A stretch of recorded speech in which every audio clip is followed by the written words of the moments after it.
बिस्मिल्लाहिर्रहमानिर्रहीम।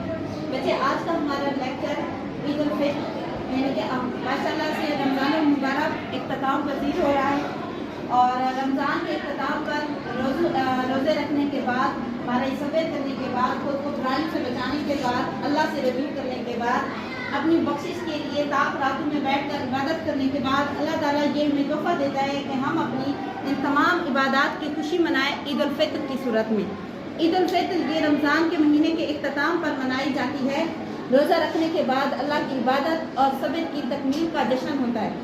लोग ईद की नमाज़ पढ़ते हैं, ज़कात और फितराना अदा करते हैं और ख़ानदान दोस्तों के साथ खुशियाँ मनाते हैं। और इन खुशियों में कोशिश करनी है, हमने अपने गरीबों को, मस्कीनों को याद रखना है और अपना सदका खैरात देकर उन्हें इस ईद की खुशी में बराबर का शरीक करना है।